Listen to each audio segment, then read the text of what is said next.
What I want to talk about over the next few weeks is the role of the church. And I'm not just talking about some disembodied organization.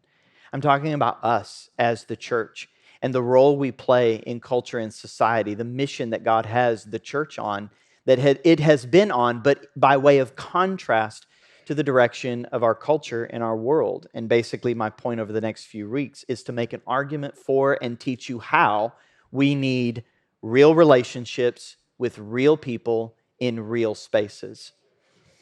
We all long to be seen and we long to be known. We all long to belong to a people that we can call our own, the people we would call my people. We all want to be loved, and none of us want to be rejected. And so, what I would mean by real relationships with real people in real spaces is what we'll call analog community. Analog community as opposed to digital community.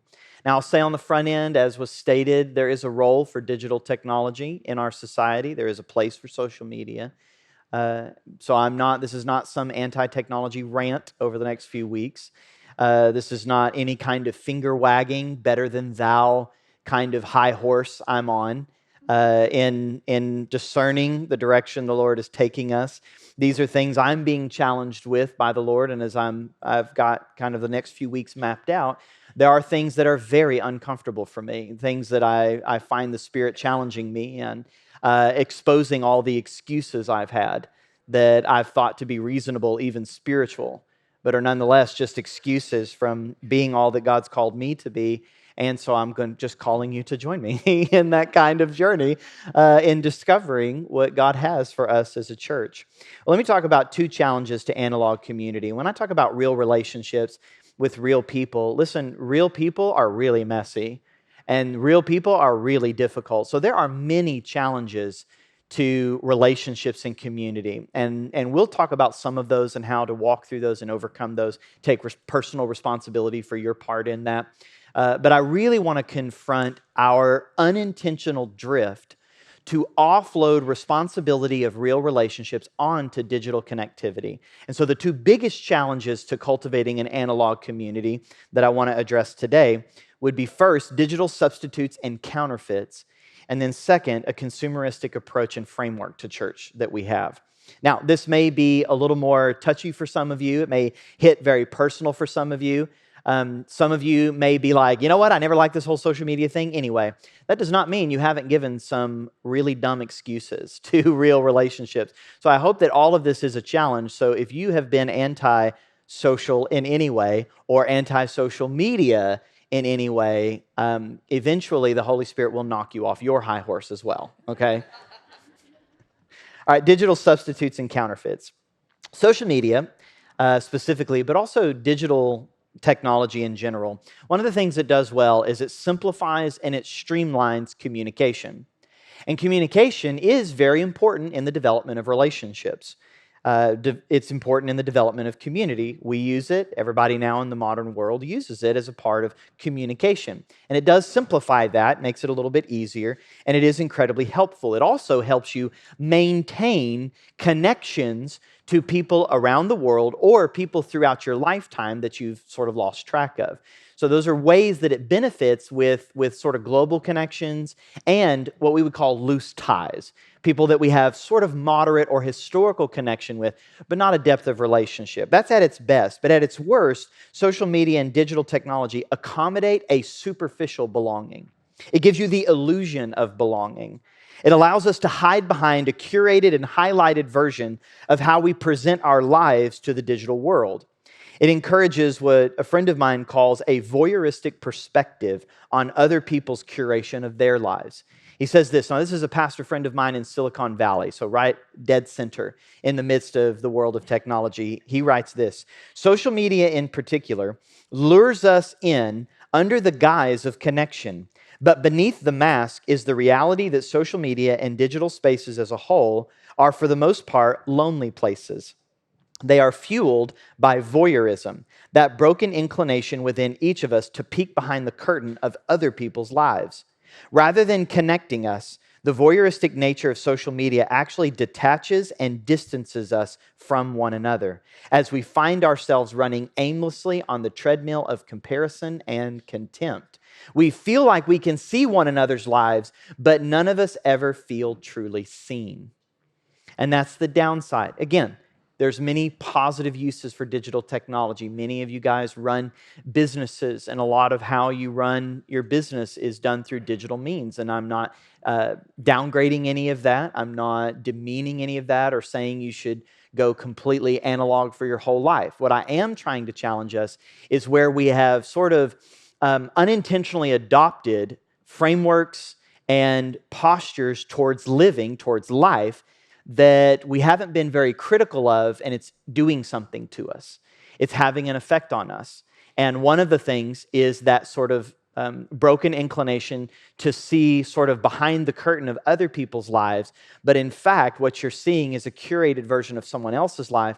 And then you curate your own life out on those platforms, and you never really truly feel seen. The reality, now that we are a few decades into this world, digital technologies and social media, again, though helpful, have also given us an illusion of belonging, community, and companionship, but have been unable to deliver on its lofty promises of helping us cultivate deep friendships. Deep friendships require presence, patience, and depth. Most often, we are simply left comparing our lives to the curated lives of others, which makes us feel hollow, unseen, disconnected, and lonely. There was numerous studies done over the last few years on loneliness, and there's many places that have considered this now an epidemic. It's hitting epidemic levels.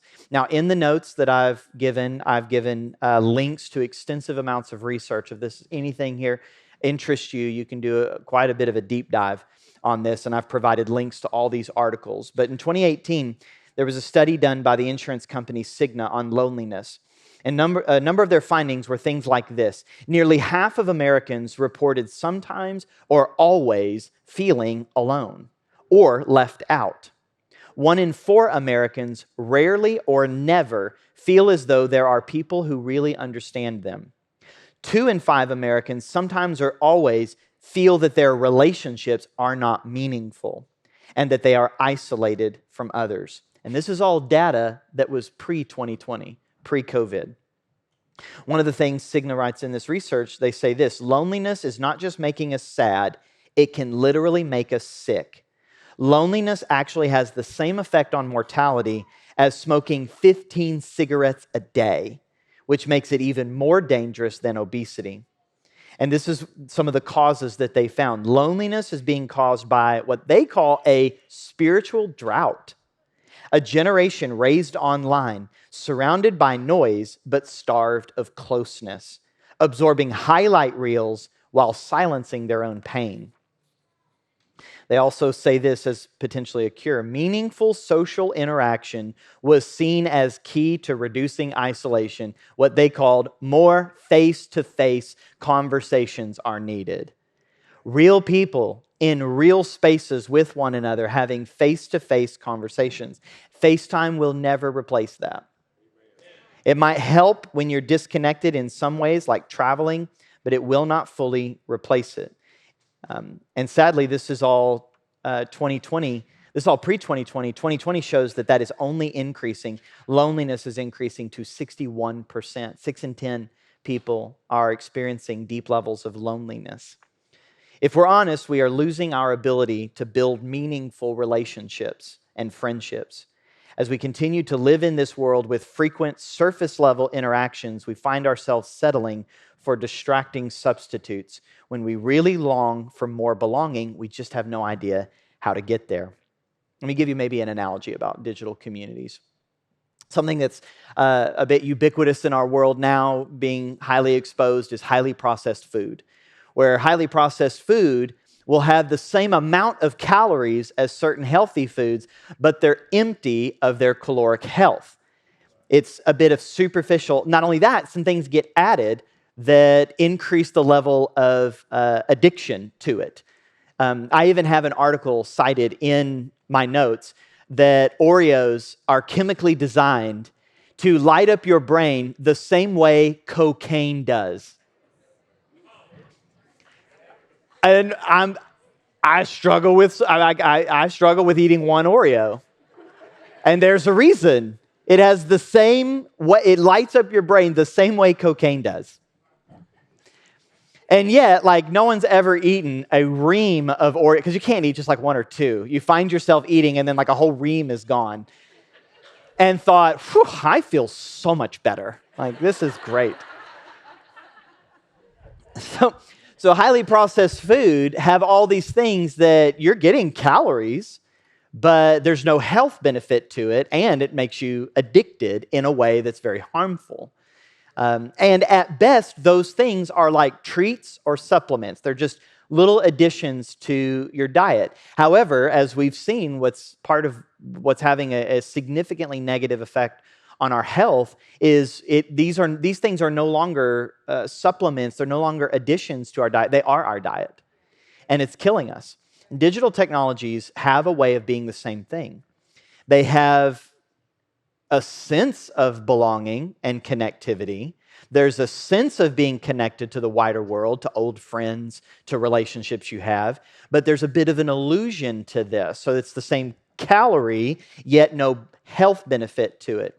And not only that, all of these technologies are intentionally designed. They are specific. This is not an accident. It is specifically designed by people who study the brain. These are psychologists and psychiatrists who study the brain that work in Silicon Valley that intentionally design technologies to keep you addicted. So the problem isn't that we have these things. The problem is that they are the substance of our community. They start becoming the substance of our community and relationships. So maybe the best way I can say it would be that digital connectivity and digital community should at most be a supplement, but not a substitute for analog community of real relationships with real people. And we've started to lose our ability to actually develop deep, meaningful friendships. Why? Second approach, second thing that's a challenge to analog community. And this, whether or not you use technology, all of us struggle with this one, and that is consumeristic approaches and frameworks to everything, which include the church. When I talk about consumerism, I'm talking about how we orient our lives around convenience and preferences. A Pew Forum survey in 2018 was conducted about why people attend church. This is people attending church. The top three things were this: to become closer to God, so children will have a moral foundation, and third, to make me a better person. Now, in and of themselves, these things they matter. They're important. They help. And you know what? The church should deliver on some of these things. But here's part of the challenge. In that top three, and that was the vast majority of answers were these top three, there's no mention of belonging to a community, belonging to a group of people that makes your life bigger than just yourself. There's nothing mentioned of the kingdom of God and God's mission on earth to see heaven established on earth as it is in heaven. There's no mention of that. What's mentioned is how church benefits me.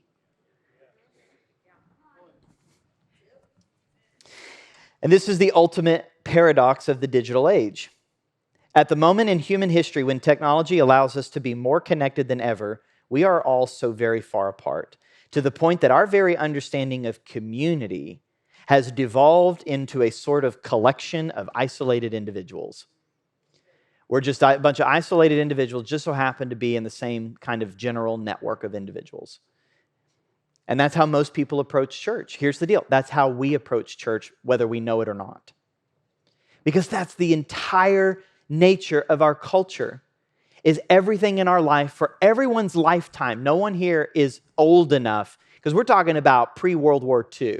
So I don't think anyone in here is old enough to remember those days. Am I wrong? I don't know. You must be really old if you are like pre-World War, like you remember pre-World War II. So pretty much for the entire lifetime of everyone in our church, our culture has been oriented around consumerism. Now, it's had different seasons of highs and lows, but for the most part, all of our lives, we've been conditioned to approach life of what benefits me and get what I want when I want it at as quick and convenient as possible.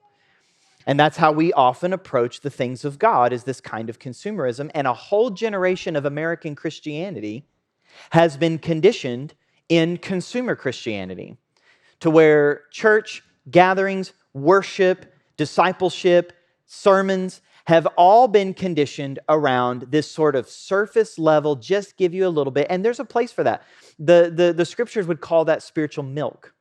The challenge is not that there sometimes needs to be spiritual milk from the platform. The challenge is that most people's entire diet is spiritual milk with surface level devotions, with YouTube or YouTube videos or TikTok shorts, where you're just getting these tiny little bits of surface level. The problem is not that those exist. There's a role for spiritual milk in people's lives and seasons. The challenge is when you start assuming that that's the meat of things. And if you've lived your entire life consuming spiritual milk, then you're little more than a spiritual baby. And you might have been saved for 20 plus years, but you are the spiritual equivalent of a baby. That's the real challenge. Hey, if you enjoyed this clip of the message and you want to listen to the full thing, hit the link below and it'll send you right over. Thanks for watching.